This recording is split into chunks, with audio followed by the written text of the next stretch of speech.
92Q, the best mix of R&B. Buck in the building. I had to slide it in on y'all like that just so y'all can check it out. Can you guess who that was singing? Guess who that was singing, though? Mm-hmm. I wonder if he was. Buck, tell him who that was, man. Man, that was Billy Ray Cyrus. Billy Ray and Buck. Wow. Cyrus, and Billy Ray came to you for this song, right? He did, man. He really honestly did. What happened was, I don't know, a lot of people seen the Channel 5 interview that I did. You know, I kind of spoke on bringing the city together and collaborating with different artists and just kind of speaking about that whole unity side of things. And he, you know, he heard it, you know. And what's up, man? He said he marked it down in his calendar to reach out to me. So when he reached out, you know, we just clicked. You feel me? It's just one of those things where he had a lot of game and a lot of things, you know, outside of just creating a record that he wanted to kind of put in my life, you know what I'm saying, as far as, you know, the things I'm going through and just by moving forward, just a lot of motivational, fatherly, big brother type of thing. Right. And just, you know, the music came out naturally, just on both of us looking to do something big for not just the city, but for the world. And it's Christmas time. So he had this idea about making the record Blue Christmas. Elvis Presley, I think, first made this record. Yeah. So, you know, he had the whole idea, but he, honestly, man, it's crazy because I wake up to a text one morning and he said, "Hey, I'm Billy Ray Cyrus," and he explained, you know, his whole thing. But in the midst of it, he was like, "I got this record. It's Blue Christmas record." Absolutely. You know what I'm saying? He said, I want to do a trap version of Blue Christmas. So what was it like with the? Okay, you're not a country person, of course. Was it something different for you? Yeah, it definitely was something different. I mean, like I say, I'm an artist, you know, and I feel like I can kind of create with anything, and I've done a lot of music. I've ghostwritten a lot of music out here. So for me, it was one of those situations where, wow, here go my vision in a sense, you know. I've always seen things from a different perspective when it comes to that. I spoke on it in that interview where I was saying, you know, I opened up a magazine in prison and seen where Taylor Swift was speaking about riding by my home and paying attention to my cars and things like that and using that as motivation to get to where she was and where she's at now. You know what I mean? Wow. The highest artist in the world now. The biggest. And you in prison at the time. At the time. So I'm like, wow, how, you know what I'm saying? How can I be the one that's motivating somebody like that? And then she's right here. So it's like that was the idea from the beginning. And even when it comes to Billy, you know, with him, he's the biggest, one of the biggest artists in the world right now with the Old Town Road record. And he wanted to make sure that I let y'all know that, you know, when we do give this record out, there's no price tag. You know, Christmas is a given situation. So we wanted to give the world this record and really, you know, kind of unify the people and something like that. So this is not a record you're going to have to worry about going out and purchasing and none of that. Okay. Tell him to come on up here with us then. Hey, man, if Billy Ray, come on, bro. He would have been here. He had to run out and do the same thing I'm doing right now in L.A.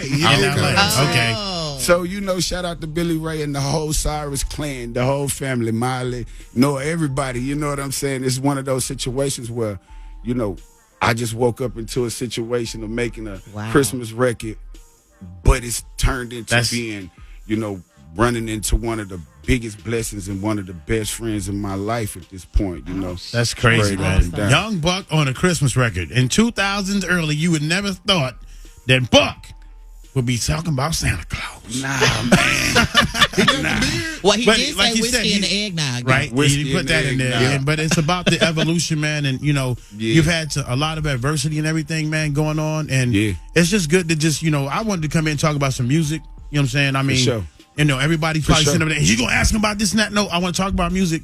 We can talk about this and that another time. You know what I'm saying? And when you want to have that conversation, man, this mic is on. I mean, I'm always open. It's open now. We here. It's How have you overcame the adversity and things that people have said or their perception, and you know it's not you? Yeah. How do you deal with that? Well, honestly, sometimes I realize I try to fight the wars and some of the things that you see and hear and whatever throughout social media and all of that. I tried fighting it in the sense of trying to protect who I am and what I stand for. I understand what I'm saying? And even my children's sake, you get what I'm saying? So I went that way, and I realized going that way, you know what I'm saying, only gave the situations fuel. Legs and fuel. Yeah. So honestly, if you want to know the truth, I just let go and let God.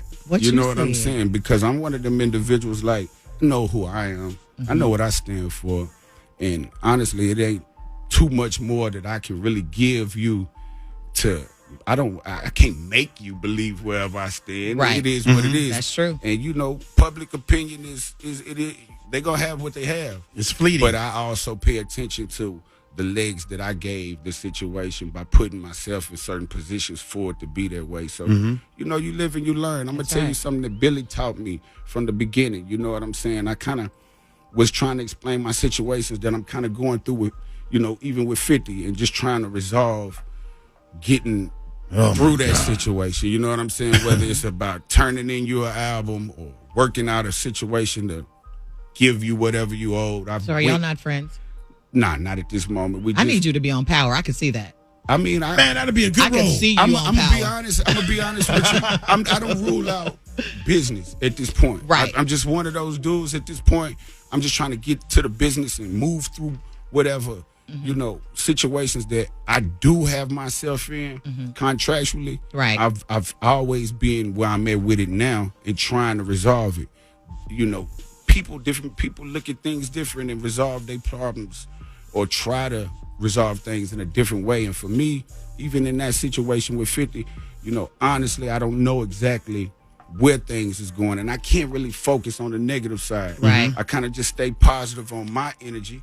I've stressed out, delivered an album, willing to deliver an album. I got an album left. Okay, they say we're not interested in putting out another album. Okay, what do y'all want financially? Right. Financially, they give me a number. Okay, let's work it out. Then it turns into, once that financial number can get met, you know, something else gets added on. So it's one of those things where, you know, it's business. I'm trying to handle the business without going through the long litigation process by just having one album. It shouldn't be that hard to negotiate through. But I think he has his own way in viewing me, and it kind of take away from business with him. It kind of feel like it's personal. And I'm like, get back to the business, homie. Right. Stay on the business. Let's just get that part done. But other than that, you know, I'm focused. Like I say, Billy gave me this saying, you know what I'm saying? And I'm living by it. For real. He said, Buck, I was kind of trying to explain all these things to him and letting him know, look, this is where I'm at with it as far as my career goes. And he really not interested. He's like, look, you know, honestly, I'm like, what made you come holler at me? I'm an underdog, you know? Maybe that's he said, why. I did. That's why. That's exactly why, you know. And he's like, your past doesn't define, you know, doesn't equal what it is, what you are today. Yeah, it doesn't equal your future. Your past doesn't equal your future. So, you know, with that. And he also told me something, don't you ever forget. And I never will. You know, he said, what's the first thing you look for when you walk in a room? And I'm going to ask y'all that question. What's the first Don't thing? ask Sleazy. The bathroom. I look for the exit. I did. So you did it. And that's exactly what it is, you know. And that's the thing. He was like, you know, whatever you do, wherever you go, just always look for the exit. You know what I'm saying? Yeah. My man Buck in the building, man. Blue Christmas available now. Get out there, and we gonna make sure you get it too.